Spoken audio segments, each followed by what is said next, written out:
Urban Affairs will come to order. Welcome to our two witnesses. Thank you for joining us. Thank you for your public service. Today's hearing is a hybrid format. I appreciate the witnesses being here in person. Members have the option, as you know. A home is so much more than four walls and a roof. It's the refuge you return to after a long, hard day at work. It's what keeps you safe at night. It's where you make memories with your children, watching them take their first steps, taking first day of school pictures. For middle-class family, a home is their single biggest source of wealth, more than bank savings or retirement accounts. For those who aspire to the middle class, home ownership is seen as often the way to get there. It's not just physical security, it's economic security. Families count on the value of their home as they think about sending their kids to college or about how they'll afford retirement. And how much your home is worth matters. For decades, from the black codes to Jim Crow, this country locked black Americans out of one opportunity after another. The opportunity to vote, the opportunity to get an equal education, the opportunity to have the basic dignity of being able to pick your seat on a bus or a train.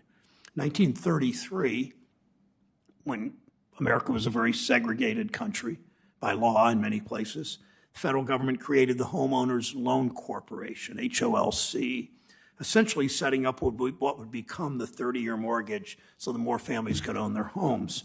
Soon after, federal policy followed the lead of local communities, locking in discrimination and locking out black families. With redlining maps, our government cut off mortgage access and with it access to affordable home ownership in neighborhoods where black and brown families lived. For more than 30 years, from 1934 to 1968, the federal government endorsed the idea that homes and neighborhoods were worth less because of the race of the people who lived there. The Fair Housing Act was passed to change that and slowly began to. In 1968, we affirmed that no one should be denied housing or discriminated against based on the color of their skin or where they were born.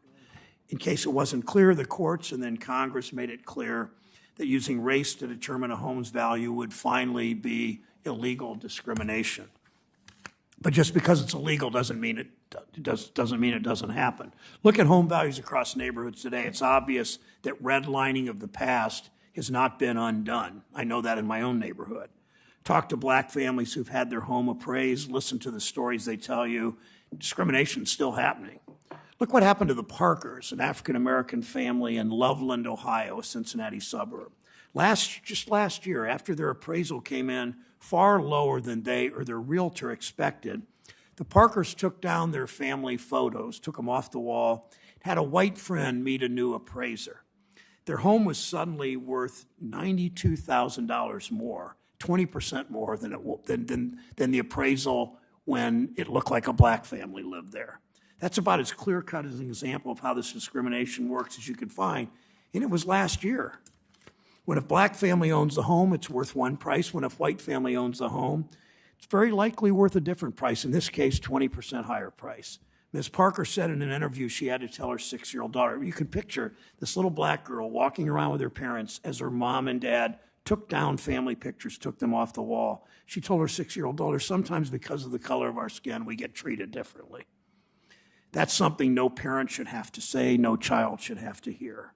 Happens all the time. When Andre Perry of Brookings looked at home values, he found that homes in majority black neighborhoods were worth 23% less than homes in neighborhoods with few black residents, even when they had the same access to the same quality school, same access to business, same rates of crime. 23%. That means 23% less for college tuition, 23% less for retirement, 23% less to put a down payment on the next home, 23% less to pass on to your children and your grandchildren.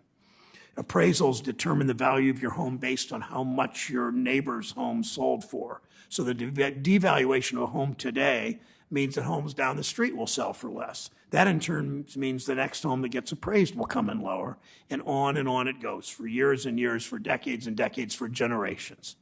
And the cycle continues unless we end it. That's the reason for this hearing. And the Fudge report, the HUD report. Last year, the administration took the first step and announced an initiative headed by Secretary Fudge to address bias in home appraisals. She formed an interagency task force led by Melody Taylor, who's joined us today, that released an action plan to tackle this problem. The task force plan focuses on actions that federal agencies can take today: strengthen oversight of fair lending laws, identify and address systemic issues in the appraisal process, grow and diversify the appraiser workforce, give consumers tools to report bias that they see or that they've been aimed at them. Today we'll hear from Ms. Taylor and from Jim Park, the head of the federal organization that oversees the appraisal regulatory process, about what federal agencies will do to put this plan into action. We'll also hear what we can do to help them do their work. This isn't theoretical. This is an issue that has real consequences for the millions of families that we serve in Montana and Pennsylvania and Ohio. I look forward to hearing what we can do to make sure millions of Americans like Ms. Parker never have to settle for less. Ranking Member Toomey. Thank you, Mr. Chairman. Almost a year ago, we held a hearing on discrimination in housing, and I'll say again today what I said then. Racial discrimination is a real and sad part of our nation's history. It's a fact. Sadly, it's also a fact that government policies have contributed to this discrimination. In my view, history shows us that when it comes to housing in America, including housing discrimination, government has often been the problem, not the solution. First, we should ask ourselves why the government is micromanaging the appraisal process. As long as taxpayers are not on the hook for the risk-taking and subject to existing consumer protection and anti-discrimination laws, each private sector market participant should be free to develop its own approach to underwriting its loans. And that flexibility should permit significant discretion to experiment with new technologies like automated valuation models or other alternatives to full appraisals of loan collateral. For example, when there are numerous bids for a home, the best appraisal is probably the market itself. But unfortunately, that's not the system we have today. Instead, taxpayers stand behind more than 2/3 of our mortgage loans, and federal appraisal regulation extends even to much of the small remaining portion that's not backed by the government. Government intervention begets more government intervention.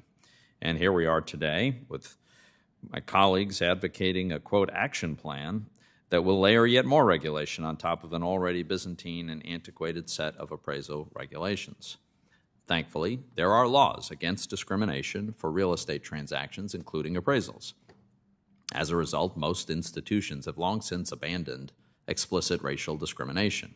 Even the President's nominee for HUD's Office of Policy Development and Research has publicly acknowledged that. Has the appraisal industry somehow avoided this law? Well, this administration seems to believe that despite the progress we've made to eliminate discrimination in housing, the appraisal industry remains systemically racist. Yesterday, the administration's Task Force on Property Appraisal and Valuation Equity, or PAVE, released a report alleging systemic racial bias in home appraisals. Now, this comes as a bit of a surprise. The report recommends an action plan to address this alleged systemic racism before the government has sufficiently established that a systemic problem exists in the first place. In fact, the report admits that, quote, the exact number of instances of valuation bias is difficult to assess, end quote. And one of the report's recommended actions is to establish metrics to identify appraisal bias. Well, that certainly calls into question whether the authors have enough data to know whether their conclusion is correct. Now, of course, we should not ignore incidents of appraisals that appear to be attributable to race, and this happens. There have been news reports of homes being appraised for more when black owners had white people stand in for them, as the chairman has relayed an anecdote to that effect. And FHFA reviewed millions of appraisals and found some instances where the appraiser included direct references to race or another protected class. These things are not right. But as bad as these anecdotes are, do they prove that there are systemic problems? And should the government upend the appraisal regime and in the process impose significantly higher costs on people buying homes without confirmation that there is a systemic problem here? So it isn't at all clear that we have a systemic problem of appraisers undervaluing homes based on a borrower's race. The PAVE task force relied primarily upon 2 studies that have questionable analyses that fail to control for other factors other than race that once considered may explain disparities. Other studies disclose their limitations and note that their results are not conclusive evidence of racial bias. Even Fannie Mae's study, The one relied upon by the task force found, and I quote, "The differences observed in undervaluation between white and black borrowers were similar in rate and not meaningfully different," end quote. That's from Fannie Mae. And another recent academic study, which the PAVE report fails to cite, found racial appraisal bias in mortgage refinance transactions to be either uncommon or to have relatively minor effect on valuations. Yet we are still holding a hearing today to address what we are told is a systemic problem of racial bias in home appraisals. So I'm concerned that the PAVE report devotes only half a page to a discussion of the risks of overvaluing homes. Instead, the report recommends studying the use of alternatives to the sale comparison approach of appraisal and the use of range of value estimates instead of a single value estimate for appraisals. But rather than increasing the accuracy of appraisals, these suggestions increase the risk of overvaluation. And that risk is exacerbated for rural properties, which already can be challenging to appraise.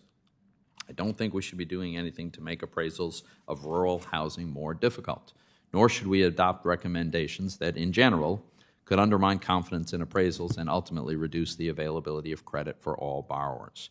The overvaluation of homes harms taxpayers on the hook for underwater mortgages, and it also harms borrowers, in many cases minority borrowers, who've been sold overvalued homes. I hope we reject any changes that end up increasing the risk of overvaluation. As I've said before, one of the lessons we should learn and apply is that when it comes to housing in America, government has often been the problem, not the solution. Thank you, Mr. Chairman. Thank you, Senator Toomey.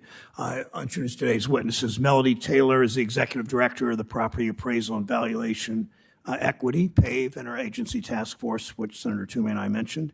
She serves as the Regional Director for the Mid-Atlantic Office of Fair Housing and Equal Opportunity at HUD.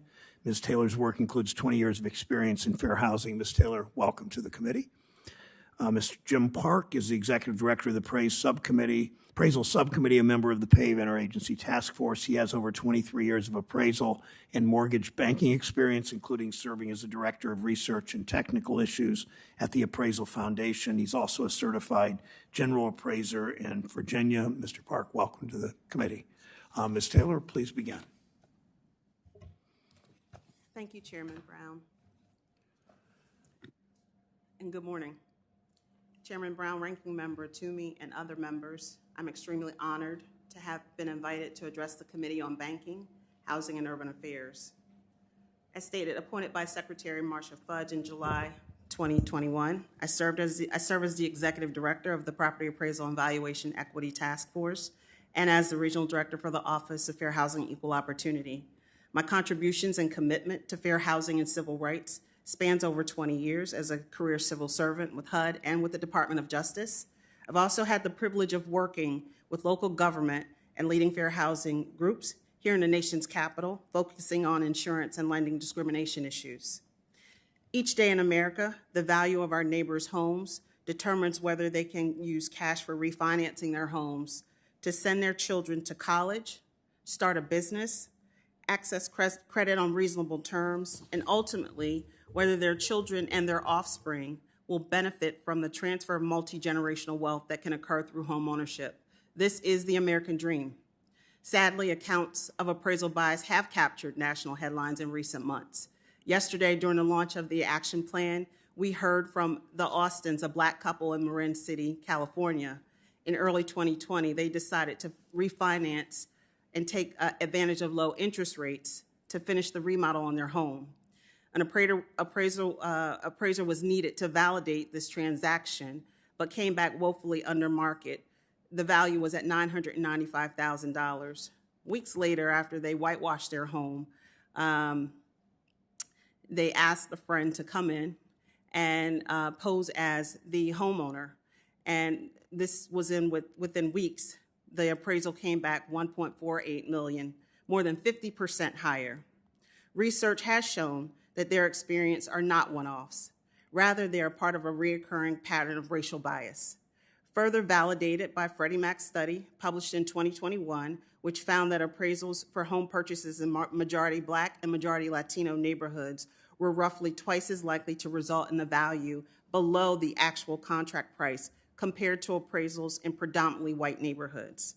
Similarly, Fannie Mae examined refinance transactions and found that white-owned homes are more likely than black-owned homes to be appraised at values that exceed algorithmic predictions. As noted in the PAVE Action Plan, the compounding effects of undervaluations over time has the effect of lowering wealth among homeowners, thereby contributing to the expansive wealth gap.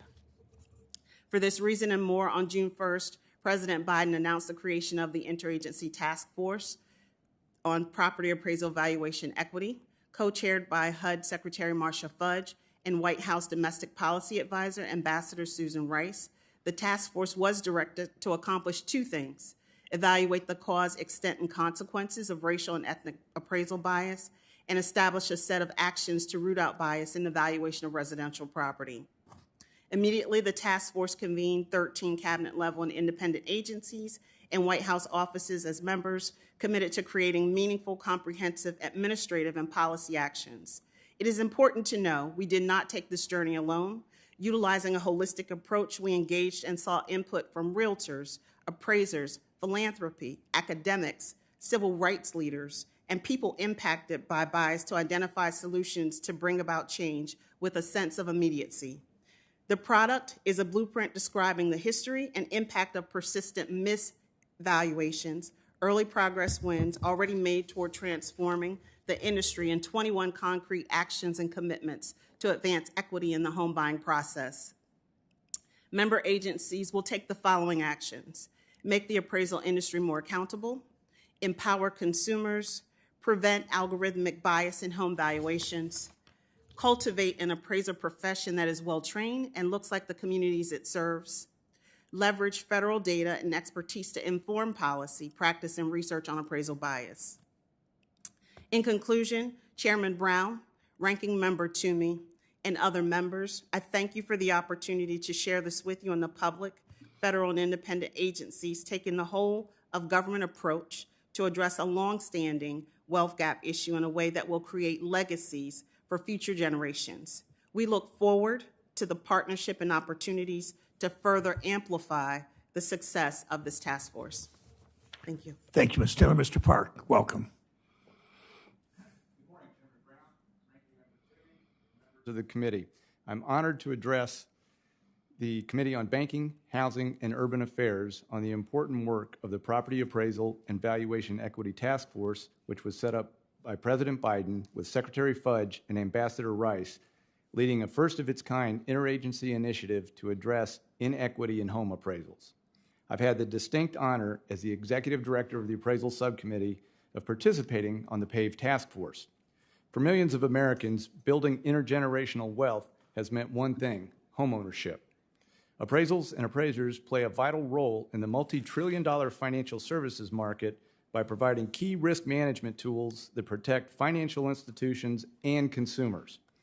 Numerous public accounts of appraisal bias, coupled with a lack of appraiser diversity and recent studies, raise serious concerns about appraisals and lending practices and appraisal governance, shining a light on an industry that needs reform to promote equity.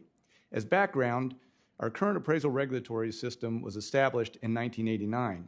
Title 11 of the Financial Institutions Reform, Recovery, and Enforcement Act, or FIREA, established this unique appraisal regulatory system consisting of the state appraiser regulatory programs, the Appraisal Foundation, a private nonprofit, and the Appraisal Subcommittee, or ASC, as the federal oversight body. In short, the foundation issues the appraisal standards and appraiser qualifications.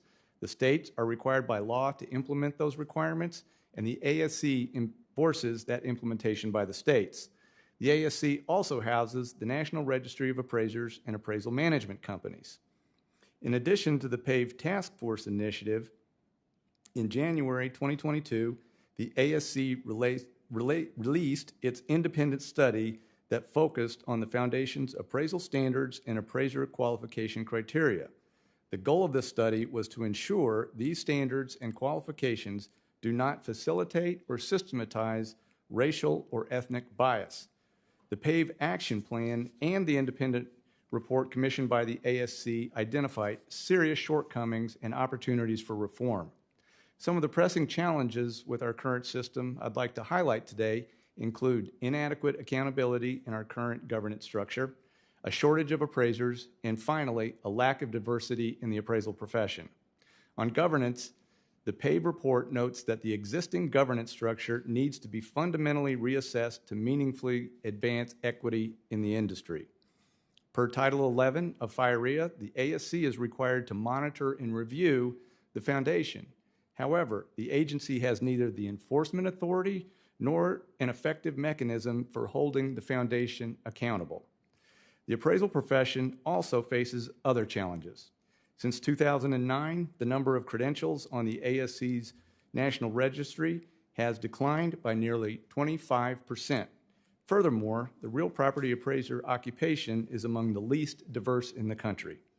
An extensive and typically unpaid trainee model, along with burdensome education and experience requirements, present barriers to entry that disproportionately impact people of color and rural residents.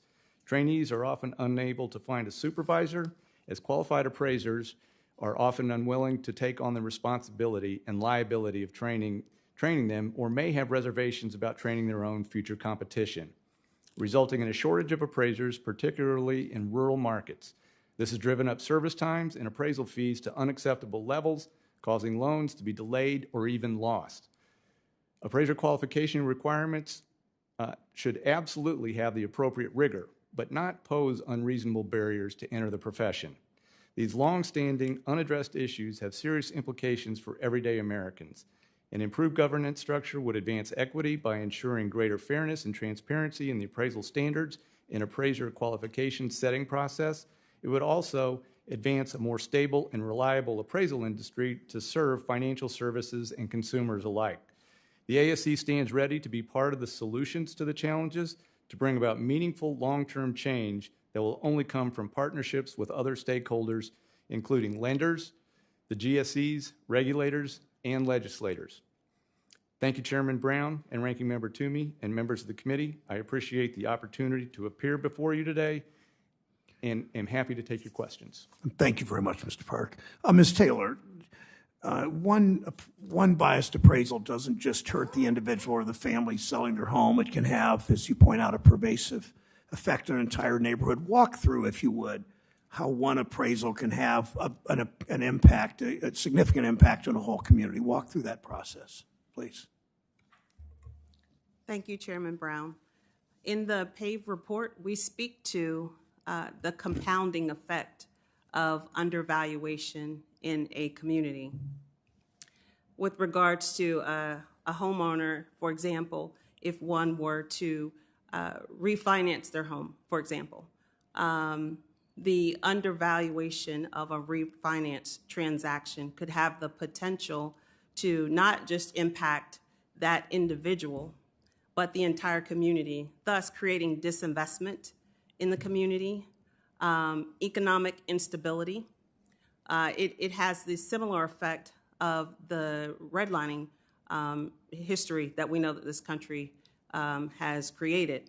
And so therefore, when one doesn't have the opportunity to have their property appraised accurately and fairly, there's a loss of wealth to that home and the compounding interest to other homes in the community. And the future for that family. Yes, sir. So why is that? Fair housing, first Secretary of HUD was, for the Secretary of HUD after the Fair Housing Bill in 1968 was the father of our colleague, Mitt Romney. He went in with good intentions. The president, maybe not so much, but nonetheless, we passed that in 1968. The Equal Credit Opportunity Act would ban discrimination, access to credit. In 1974, these laws, as Senator Toomey said, these laws are explicit. They prohibit discrimination and appraisals. Using a discriminatory appraisal to make or refuse a mortgage loan is illegal. So why haven't these laws been enough to prevent this discrimination from happening still today? Thank you, sir. Discrimination is not a science. And although the laws are on the books, the home ownership gap is even more expansive today, and it's wider today. Than 68, than 1968. Yes, Chairman Brown. I believe strongly, and again, the PAVE report points to the fact that individuals don't know that they've been discriminated against. There's a lack of awareness. There's a lack of access to information relating to discrimination. Discrimination happens when a transaction happens. You described in your statement, imagine someone who has saved up. They're in the process. They had to remove things from the home. It's a transactional experience, and it requires that individuals be able to understand where in the process that discrimination occurs. And so, again, as a part of the PAVE action plan, we highlight and note that we need to increase awareness through a public awareness campaign in our housing counseling programs to increase awareness there and train housing counselors to provide education to consumers on appraisal bias. Thank you. And think about the persistence of this. 1933 HOLC passed. 1934 is when the federal government essentially followed local lead and established these A, B, C, D neighborhoods, if you will, locking in redlining. It's a little more softly to immigrants, but especially to African Americans. 30 plus years, 1934 to 1968, redlining was legal. Then, and in that period, 98% of FHA loans, 98% of FHA loans, I spoke on this on the floor yesterday, went to white homeowners. Then you think what you just outlined from 1968 today, how persistent and pervasive this is. So thank you for clarifying that. And my other question, Mr. Parker, I have a question for you. PAVE Task Force committed to work with Congress to allow more groups beyond the appraisal industry to comment and influence rulemaking procedures. Could you expand on this part of the action plan, Mr. Park? Discuss whether this would improve existing regulations and oversight of the appraisal industry? Thank you, Chairman Brown. Yes, the appraisal industry right now is lacking appropriate governance. We need more accountability and transparency in the standards and qualifications setters. They should be subject to an APA rulemaking process so that all facets of society, whether it be minorities, rural property owners, all have an opportunity to comment and have their opinions voiced and their concerns voiced to the standards and qualifications setters, so we have a fair and equitable system for everyone. Thank you. Senator. Thank you, Mr. Chairman. Let me start by saying, Mr. Park, I'm sympathetic to the idea that appraiser qualification requirements can create unnecessary barriers to entry and have the effect of protecting the existing guild, and I'm open to a conversation about how we make it more accessible to more people. I am concerned that while there's no question there are a number of terrible anecdotes of racial bias in appraisals, it's not clear to me that there's enough actual substantive data to come to the conclusion that we have systemic racism in the appraisal process. The PAVE Task Force acknowledges in its report that, quote, valuation bias is difficult to assess, end quote. The report also recommends establishing metrics to identify bias. It does seem strange to suggest widespread or systemic disparities when the government hasn't yet measured or studied the scope of the problem, or maybe even decide what metrics would indicate that there's a systemic problem. The report does, however, reference and base its recommendations primarily on two preliminary studies by Fannie and Freddie, which, by the way, in some important respects, come to contradictory conclusions. So I want to ask a little bit about the research upon which the PAVE report seems to heavily rely. Ms. Taylor, first of all, I'm sure you'd acknowledge GSEs are primarily in the business of buying mortgages and selling mortgage-backed securities and not primarily academics, right? Yes, sir. Okay. Did the task force look at independent academic research that reached different conclusions than the two GSE studies? Thank you for that question. And yes, we did. There were a number of studies that we evaluated. And I'd just like to reiterate the FHFA study that evaluated millions of appraisals and the free-form text data that was used there. And we saw in that particular study where appraisers documented the context of a neighborhood. Yeah, I saw that. These are anecdotes, though, and it looks like most of the conclusions and most of the references in the report refer back to these two studies. Let me ask you this. The data that the GSEs relied on for their studies, is that publicly available data? I don't think it is. It is not. It is not. Who could release that data? It could be anonymized. I'm not suggesting that it have identifying information, but who has the authority to release that? Right now, that's one of the objectives of the PAVE action plan. Data based on even the industry, came back to us to recommend that we make data publicly available. So I think FHFA has the authority to do that. It could release this data, and then you could do what peer review of academic research normally does, is allow lots of people to evaluate the same data so that they can come to the right conclusions. And yet, that's not possible when the data is not available. Let me also ask you about this. On the issue of undervaluations, Fannie's study of mortgage refinances found, and I quote, "The differences observed in undervaluation between white and black borrowers were similar in rate and not meaningfully different."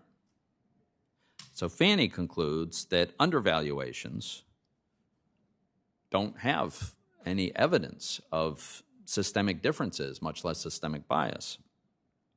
Now, that's for undervaluations. In Fannie's research, they found overvaluations of white-owned homes were more likely to occur in majority black neighborhoods than overvaluation of black-owned homes. And you mentioned that in the report, this observation. But the report does not include, I don't think, another observation that the Fannie research comes to, which is, and I quote, "The difference in frequency of overvaluations along race may well be due to factors other than racial bias in appraisals, such as gentrification." And there's a clear logic for why gentrification could create a dynamic where you would have this. So I guess the question is, how do you come to a conclusion that there's systemic bias in appraisals when the two primary sources that you use, first of all, 2 seems like a pretty low number of studies, and they contradict each other with respect to undervaluations? Thank you for that, Ranking Member Toomey. Just a couple of things I would like to just share. So there have been a number of studies released over the last several years on this topic. In our assessment of all available literature, including from academics, government entities, nonprofits, point to consistent evidence of inequity in home appraisals with Black and Latino homeowners more likely to experience misvaluation even after accounting for other factors. What we know is that the subjectivity and the discretion of the appraisal process and the vast discretion given to appraisers is providing their opinion of value, and it does create a space for other forms of bias. Well, you've restated your conclusion. My point is that the data that you've presented does not meaningfully support that conclusion, in my view. There's no doubt there are terrible anecdotes of racial bias in appraisals, but if we're going to upend an industry and have the consequence of raising the cost of home ownership for Americans, let's not kid ourselves. These reforms would increase the cost of the appraisal process, and that means homeowners, home buyers, would have to pay that. If we're going to do that, I think it should be based on reliable data. The reports, there are just 2. The data is proprietary, so it can't be evaluated by independent academics. In important respects, they contradict each other. And appraisals are an important component of the whole home buying exercise. Thank you, Mr. Chairman. Senator Toomey. Senator Menendez from New Jersey is recognized. Thank you, Mr. Chairman, and thank you for holding this hearing. Look, I know that there are some who will never see a bias in anything. and just presume that our systems work, colorblind, efficiently, effectively, and without consequence to certain communities. And I wish that was the case. But that is simply not the case. Freddie Mac published a study last year on the topic of appraisal bias. And one of the key findings of that study was that appraisal gaps in minority census tracts is not being driven by a limited number of bad actors, but rather that, quote, a large portion of appraisers are generating statistically significant gaps. Ms. Taylor, can you give a brief overview on the standards for housing appraisers, particularly whether they are required to go under any kind of bias training? Thank you for that question, Senator. Currently, there is not a requirement for appraisers to attend fair housing or bias training. Although there are several states that do require it, it is not a requirement for certification. Well, that appraisal workforce is a shrinking field with more than 12% decline in appraiser credentials since 2011. At the same time, that workforce is becoming less and less representative of the population. A survey from the Appraisal Foundation found that 68% of appraisers are male, 92% are non-Hispanic whites, and 2 in 3 are 55 years or older. So I understand maybe why some of the appraisals are skewed, not because I said it, but because Freddie Mac said it. I don't think Freddie Mac is a flaming liberal organization. When a homeowner receives a discriminatory appeal, they suffer a tangible financial injury. Consumers shouldn't have to bear this cost, and in many circumstances, they're unable to bear it. Brookings estimates that the appraisal gap can cost homeowners in majority black neighborhoods an average of $48,000. What legal recourse do victims of discriminatory appraisals have? Thank you for that question, Senator.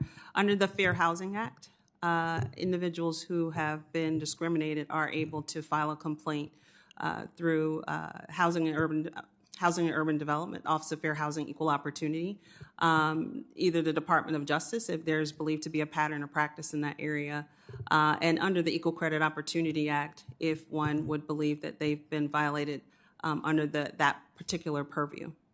So they can file a complaint, but by the time how long does a complaint normally take to get processed? Do we have any idea? Well, by statute, we have 100 days under the Fair Housing Act to investigate a complaint of discrimination. Yeah. So 100 days probably puts them outside of the time in which they're trying to buy that home, because I don't know of too many, having done real estate transactions when I was a lawyer, I don't know of too many transactions that will allow you to wait 100 days for a closing. And so it basically puts the individual in the challenge. And so he or she loses out on one home because of an unfair appraisal. Okay, so they file a complaint. Now they go to buy another home, and maybe they suffer the same set of circumstances. So it's a never-ending challenge for that person. And I have also seen that as if appraisal bias that routinely costs Black and Latino homeowners tens of thousands of dollars wasn't bad enough, these communities are also getting hit with inflated tax bills. Research indicates that Black-owned homes are consistently assessed at higher values relative to their share price than white homes. And that, combined with the prior administration's changes to the state and local property tax deduction, minority families are being hit with higher tax bills on undervalued homes. Is this something that your department has observed? And if so, what can be done at the federal level to deal with it? Thank you for that question. We, in the PAVE Action Plan, speak to tax assessments, but we've also acknowledged and determined that it is a complex set of circumstances that differed from the scope in which we were evaluating home buying discrimination in the appraisal process and refinance processes. Tax assessments are often a very local initiative and controlled by local political processes, and therefore was something that we were unable to, in the narrow scope of time of this particular report, were able to address and identify. But we do have that, purpose for future. Well, I hope you will pursue that. The final question, if I may, Mr. Chairman, in all of this, would housing counseling help someone navigate these challenges? Thank you for that, and absolutely, sir. You'll see in the PAVE action plan that we've identified that appraisal bias training will be a part of HUD's housing counseling operations. Thank you, Mr. Chairman. Thanks, and Senator Tester of Montana is recognized. Yeah, thank you, Mr. Chairman. I want to thank you and the ranking member for having this hearing, and I want to thank both Ms. Taylor and Mr. Park for the testimony that you've given today. I very much appreciate it. I come from Montana. In my state, we've had challenges around appraisal delays, a problem in a lot of rural areas in our country. And that's the fact that Mr. Park brought up, that there's too few appraisers. And then you combine that with how far they have to travel, it becomes a problem. And as chairman of the Veterans Affairs Committee, I also heard about the challenge that our nation's veterans run into in Montana and all across the country when they try to buy a home using a VA loan. And one step that I have advocated to help make sure these challenges are getting addressed is adding representatives from the VA and USDA's Rural Housing Service to the Appraisal Committee. In addition to FHA and VA and USDA have direct knowledge of the appraisal process and how it can impact the home buying process. So, Mr. Park, how could the ASC and your work there be improved by the knowledge and perspective of VA and USDA representatives, or is that something that wouldn't be an improvement? Thank you for that question, Senator Tester. In my opinion, adding the Veterans Administration and USDA Rural Housing Development to the Appraisal Subcommittee is a great idea. My father was a veteran of World War II, Korea, and Vietnam. After retiring from the Air Force, he set up an appraisal company.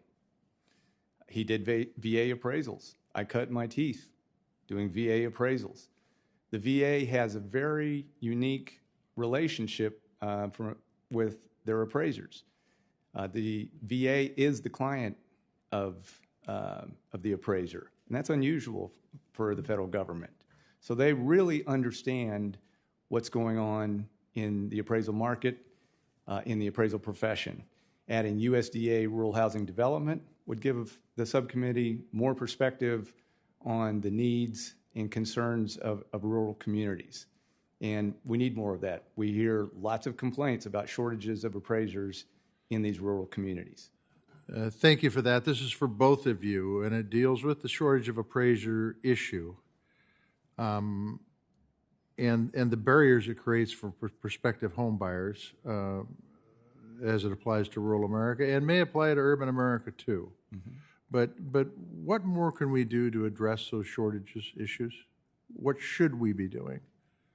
I'll leave it at that. I'm not going to give you anywhere to go. You guys tell me where you want to go. And it's for both of you. So go ahead, Mr. Park, and then Ms. Taylor. Thank you for that question. Well, first, I think we need to take a real hard look at the qualification requirements to become an appraiser. Right now, one of the biggest barriers to entry to becoming an appraiser is the experience requirement. Yep. In order to gain the necessary experience, you have to find a supervisor. And a lot of appraisers, as I mentioned in my testimony, do not want to be a supervisor unless you have a family member, I'm a perfect example, or a friend or somebody who is willing to take on that liability to train somebody. It can be almost impossible. Okay. Both in my job now, in previous jobs, I frequently have received calls from trainees who have gone through the education and gone through much of the process, and they can't find a supervisor for years. It's even more difficult in rural markets because of the distances and the limited number of appraisers in these markets. Okay, Ms. Taylor. Thank you for that question. I would just add to my colleague's statement or testimony that increasing the training opportunities for appraisers. We believe that a well-trained organization should look like, the communities that they serve, and so we want to make sure that appraisers are well-trained. The action plan also speaks to very specifically reaching out to the Appraisal Foundation, their qualifications board, and requesting consideration to reduce or eliminate the Appraisal Qualifications Board experience requirements, but also to develop a comprehensive exam as an alternative path to credentialing, which will allow for a bit more expediency in that process and perhaps would increase the opportunity for appraisers to be onboarded in a more efficient way. I appreciate that. Look, not only the liability question that you brought up, Mr. Park, but also the fact that we're asking people to train people who are going to be in competition with them doesn't make a lot of sense, quite honestly. And so the delay issue on appraisals is a big issue, and I think we need to really work on this to try to get this solved. I just want to address Senator Toomey just for a second, and that at the end of his comments he said, in housing, government is never the solution. I beg to differ. 30-year fixed-rate mortgages have been pretty successful to get people in. But I also want to agree with something Mr. Toomey or Senator Toomey said, and that is that I don't know why we don't have more transparency on the information. I think it would help. I'm talking about the information that determines whether or not there is systemic racism or not. I think having access to that information would very much help us to be able to make some determinations. I think it's always helpful. With that, I want to thank you guys. 50% isn't bad, right? 50% isn't bad. He liked one thing you said and didn't like the other. I'll take that every time. Thank you. Senator Smith from Minnesota is recognized from her office. Thank you, Chair Brown, and thanks to the committee and our testifiers. And I too would like to come down on the side of data transparency, so I think that is good. I also just want to come back to Ms. Taylor briefly and just to clarify. I mean, do you believe that there is sufficient evidence of systemic disparities in the research that you've seen to mean that it's important that we look into this and figure out what to do about it? Thank you for that question, Senator. We do believe that there's sufficient evidence, although we also recognize and acknowledge repeatedly that we've heard that data needs to be available and accessible, and we actually agree.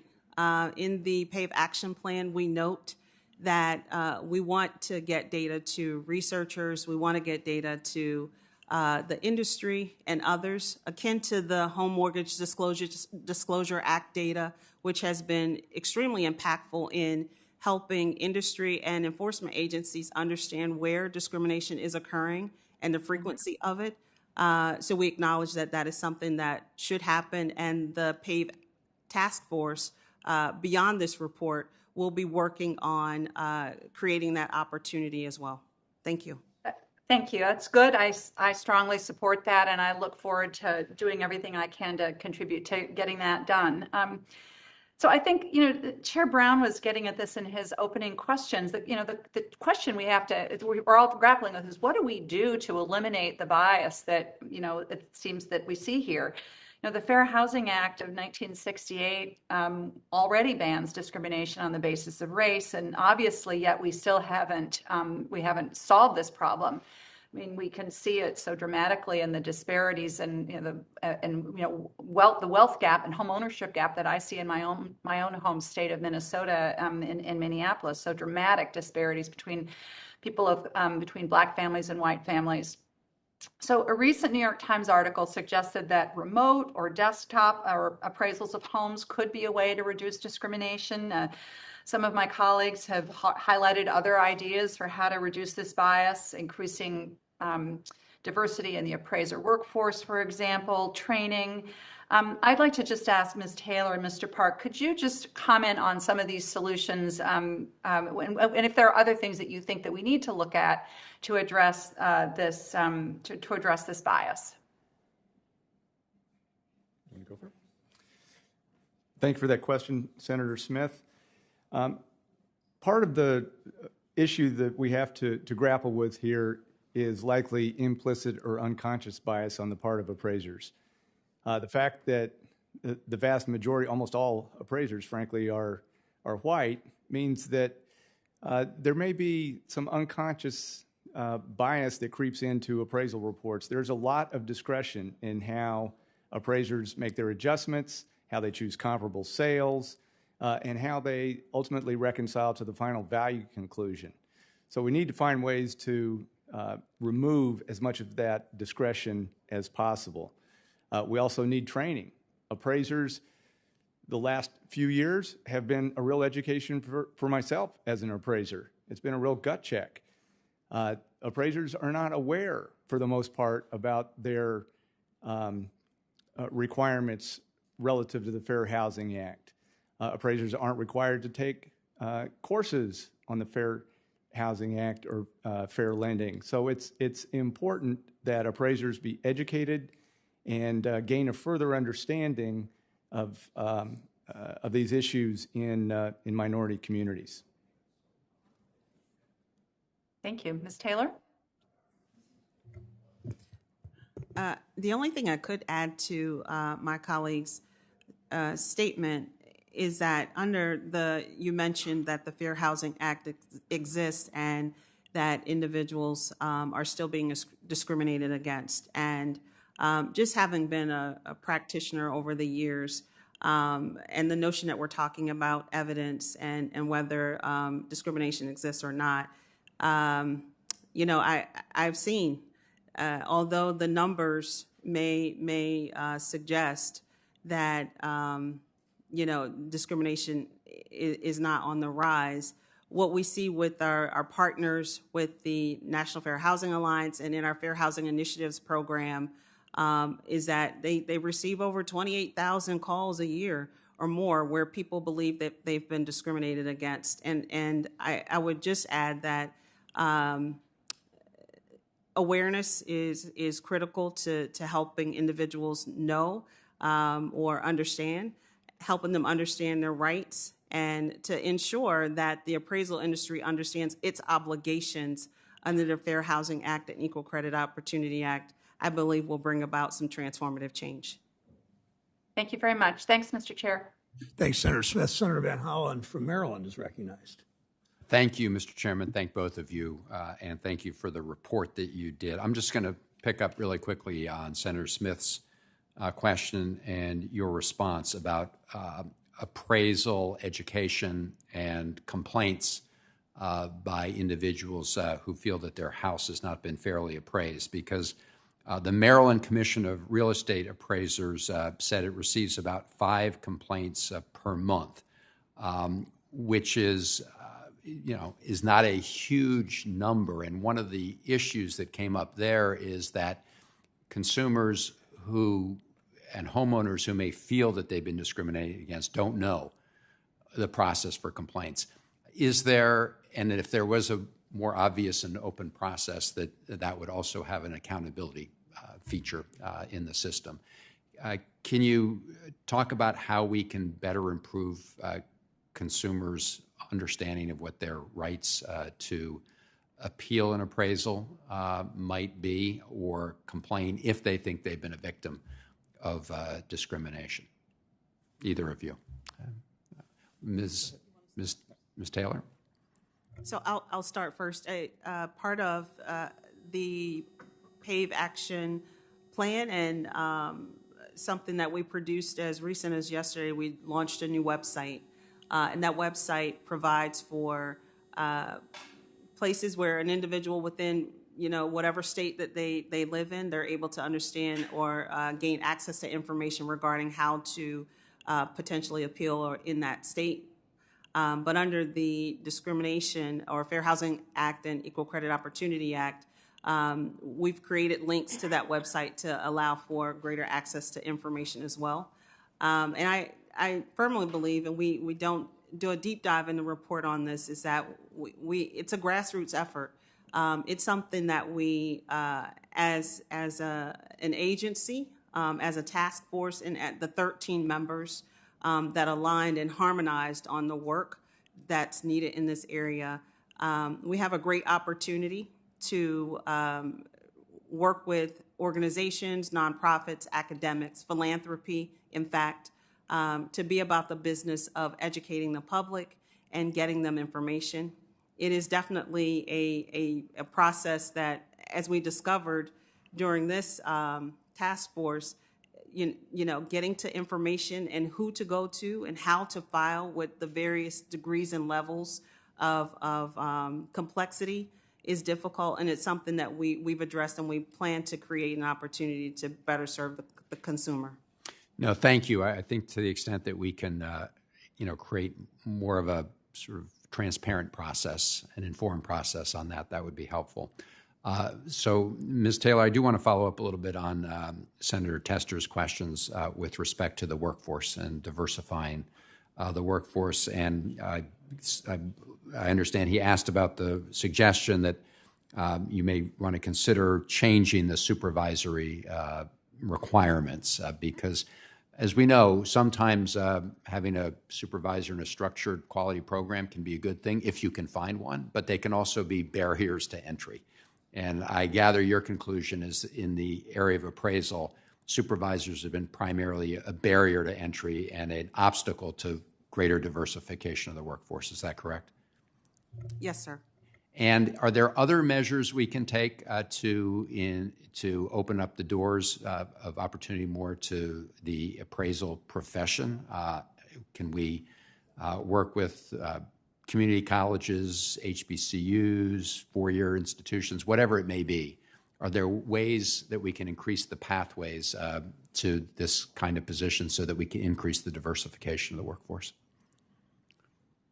Absolutely. And in each one of your responses, those were things that we explored as recommendations and commitments in the action plan. But I defer to my colleague here because he's done a little bit of work here as well. Thank you. Mr. Park, thank you. Thank you for that question, Senator. The Appraisal Subcommittee right now, recognizing the shortage of appraisers and the lack of new appraisers coming into the system, has a federal grant program, and we're currently working with 2 states that have shortages of appraisers, South Dakota and Mississippi. In South Dakota, a grant has been provided for them to work with South Dakota State University to bring in more appraisers, to provide that training, to provide that supervisor, to provide the education so that when the appraiser comes out of the university, they're ready to go to work. This is also an opportunity to provide more, to provide these opportunities to Native Americans as well. In Mississippi, they're focusing on diversity, and they're currently, right now, setting up a system where they will provide this training to aspiring appraisers, and it's my understanding that about 50% of the applicants at this point are African American. One reason this is a good program is just because you're a certified appraiser doesn't mean you're qualified to supervise somebody, to train somebody. And if you're somebody who has implicit bias or doesn't understand the nuances of these issues, you're going to transfer that lack of knowledge to the people that you train. So we need a better system for bringing people into the profession, definitely. Thank you. Look forward to working with you on that. Senator Warren from Massachusetts is recognized. Thank you, Mr. Chairman. So appraisals are powerfully important. For example, they determine how much a lender will offer in financing a mortgage, and that in turn affects the price that a seller can get. If homes are accurately appraised, then the process works like it should. But Black and Hispanic homeowners have consistently faced discrimination in the appraisal process. According to a recent study, homes in majority Black neighborhoods are valued 23% lower than homes with similar characteristics in white majority neighborhoods, resulting in more than $150 billion in lost wealth for Black families. Because homeownership is the #1 way that middle-class families build wealth, the disparities in home valuation help perpetuate the racial wealth gap. Now, research shows that the persistent undervaluation of Black and Hispanic-owned homes is due in part to unconscious bias among appraisers. So it's not surprising that automated valuation models, AVMs, computer programs that use data to estimate home values, have been held up as an alternative. The argument goes that by taking the human element out of the appraisal process, we can eliminate bias and discrimination, which sounds terrific. But the reality of these algorithms is a whole lot more complicated. Ms. Taylor, you lead the Biden administration's interagency task force to root out racial discrimination in the appraisal process. Have AVMs produced the unbiased, error-free valuations that home lenders and homeowners were counting on? Thank you for that question, Senator Warren. We looked at the Urban Institute's study, which found that AVMs in majority Black neighborhoods produce larger errors relative to the underlying sales price than AVMs in majority white neighborhoods, potentially contributing to the wide housing wealth gap between Black and white homeowners. Additionally, we believe that, while AVMs have the potential, if properly used, to reduce human bias and improve consistency in decision-making, however, just like human biased appraisals, they're not immune from the risk of discrimination. A phrase that oftentimes many people use data, bad data in equals bad outcomes. And we believe that we have to ensure that AVMs are responsible or the models are responsibly created. So I want to underscore the point you're making because I think it's a very good point. The key issue is that AVMs are only as good as the data they use and the algorithms that interpret those data. And too often, these algorithms are just a black box with little visibility into the data and the modeling that are going on inside. And if the underlying data itself reflect past racial discrimination, AVMs may end up compounding disparities in valuation rather than reducing them. So let me just ask you a couple of pieces about this so we can disaggregate this a little bit. Ms. Taylor, majority Black neighborhoods tend to have a higher share of distressed home sales than majority white neighborhoods. Is that fact likely to contribute to AVMs systematically undervaluing Black-owned homes? Yes, ma'am. Majority Black neighborhoods also have lower household incomes on average. So, Ms. Taylor, is that likely to contribute to AVMs undervaluing Black-owned homes? Yes, ma'am. And what about if neighborhoods are gentrifying? Is that likely to contribute to the undervaluing of Black-owned homes? Yes, ma'am. Okay, thank you. We pulled apart some of the pieces. The way I see this is that closing the racial wealth gap means that we need to confront decades of racist federal housing policies like redlining that helped create it in the first place. And part of this means ensuring that the legacies of racial discrimination aren't coded into the algorithms that have direct and real impact on families' wealth. Without proper guardrails and oversight, AVMs may reinforce racial disparities in the appraisal process and actually worsen the racial wealth gap. That's why I was very glad to see the CFPB take a step toward issuing rules on combating algorithmic bias in AVMs. Regulators should follow their lead and take the necessary steps to make sure that AVMs aren't putting home ownership and wealth building even further out of reach for families of color. Thank you very much for your work. Thank you for being here today. And thank you, Mr. Chairman, for having this hearing. Thank you, Senator Warren. Senator Cortez Masto from Nevada is with us from her office. Thank you, Mr. Chairman. Thanks to the ranking member for having this hearing. Let me follow up on Senator Warren's comments and questioning. And let me pose this first to Ms. Taylor and then to Mr. Park. With respect to AVMs, are there limits to the types of housing where AVM may not be well suited? I'm just curious. I'll state that in the task force effort to understand AVMs and unpackage it more, what we did determine is that in rural markets, it's not the best use of technology because of how properties and comparative sale values happen. But I will defer to my colleague to further provide clarity there. Thank you. Thank you for that question, Senator. Yeah, AVMs are extremely data dependent, and they need large volumes of data to work effectively, and you just don't have that in rural markets. AVMs also tend to work best in areas where the housing stock is homogeneous.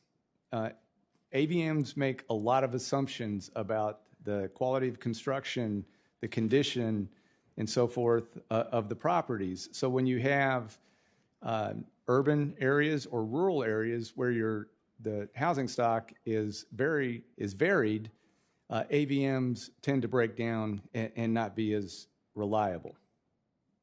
Thank you. I appreciate that. And let me add to the conversation, manufactured homes. We know that more than 20 million Americans live in manufactured homes. Many of them, our home buyers are Latinos, Native Americans, and the elderly. We want to improve the valuation for this important housing stock. Let me ask you, what is the plan for improving appraisals for the resale of manufactured home? Mr. Park, if you could touch on that. The PAVE Task Force report doesn't specifically talk about manufactured homes, but the improvements... And that's my concern. That's my concern.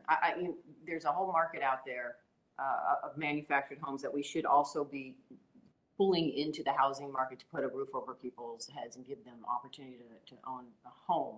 And it's not even included in this. So with your experience and background, could you touch on this a little bit? Valuing of manufactured homes, is it an important product that we should be considering here as we look at incorporating all housing types, particularly those for buyers who want to own a home? Thank you, Senator. It's somewhat implicit that when you're talking about rural communities, you're also including manufactured homes and the issues associated with manufactured homes. Again, having enough appraisers in a community, having appraisers who are properly educated and know how to appraise manufactured homes. I have appraised quite a few manufactured homes myself, and they pose a very difficult appraisal problem a lot of times. And so you really have to know what you're doing. They may not be the most expensive properties in the neighborhood, but the difficulty in completing an appraisal assignment isn't really related to how expensive or what the value of the property is. It's more related to the specific issues within the appraisal assignment. And manufactured homes certainly are an important part of the rural market. And as we move forward, finding solutions to making sure that the manufactured home industry and consumers, more importantly, are part of that discussion. Yeah, I appreciate that. Thank you. And count me in for the data transparency. I think it is so important. And I was listening to you earlier as you were talking and responding to some of my colleagues' questions. And I really appreciate your comments about appraisers needing awareness and training, removal of certain discretion to address what we see happening in communities where there's disparity. Let me ask you this, as somebody who works in the industry, how easy is it going to be to get somebody who's been working in this industry for a time, more sophisticated appraiser, to learn new skills or be willing to recognize the challenges that are faced now with some of the disparity that has come out in this report, and being willing to get this training or learn about the Fair Housing Act and Lending Act? Is there, what incentives or what could we be doing at a federal level to help those appraisers get the training or the support that they need to learn and become aware? Well, there is a challenge in training people who have been in the industry for 30 years and have been doing appraisals one particular way. I think that what we really need we need to focus on training for them, of course, but we also need to focus on bringing more appraisers, younger appraisers into the profession, and more diverse appraisers into the profession, particularly in these rural markets. We really have a lack of new expertise coming into the appraisal profession, and I think with having younger people coming in, we're going to have more people who appreciate these issues. Thank you. I know my time is up. Thank you again for the panel discussion today. Thank you, Senator Cortez Masto.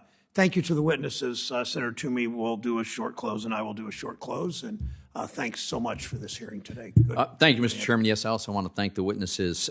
Listen, we have heard and we know that there are terrible anecdotes of racial bias in appraisals. The question that we have to determine is whether this is a systemic problem that requires significant reforms. In my opinion, the conclusions that the PAVE task force has come to is not supported by data that they have shown us. It's not to say the data does not exist, but I don't see it in their reports. And the reports, that their conclusion relies very heavily on two studies. The studies themselves have serious shortcomings. First of all, they're preliminary. Secondly, in important respects, they disagree with each other in terms of conclusions. They use proprietary data, which is not available to the public, cannot be scrutinized. The reports themselves acknowledge that confounding factors other than racial bias could explain disparities that appear in the data. So for these and other reasons, I think we should proceed cautiously before we decide to upend an industry in a way that will result in higher costs for homeowners. Thanks, Mr. Chairman. Thank you, Senator Toomey. I appreciate the ranking member's call for more study of appraisals. I agree. The PAVE task force agreed. Thank you for that. We benefit always from more data. I look forward to working with the administration and the ranking member and Senator Tester, who also chimed in, and any colleagues who want to help improve. Senator Smith mentioned that want to help improve the data we have. But we see problems, as the two witnesses pointed out so well in the process today. We need to tackle those problems. I want to thank the members of the task force for the work that you all did on this report. We know it cited a lot more than just two studies, and that they consulted countless members of the lending and appraisal industry, regulators, civil rights, consumer groups. I want to applaud the appraisal industry for the steps it's already taken. It's already identified to grow and diversify its workforce. We need to do much, much more to grow the number of appraisers around the country, rural areas especially, but other areas too, and to make sure the appraiser profession is open to everyone, as Ms. Taylor said a number of times, that it looks like the communities whom it serves. Thank you for being here. For senators who wish to submit questions, they're due 1 week from today, Tuesday, March 31st. To Mr. Park and Ms. Taylor, you have 45 days to respond to any of those questions. Thank you again. With that, the hearing is adjourned. Thank you. Thanks. We're going to do breakfast.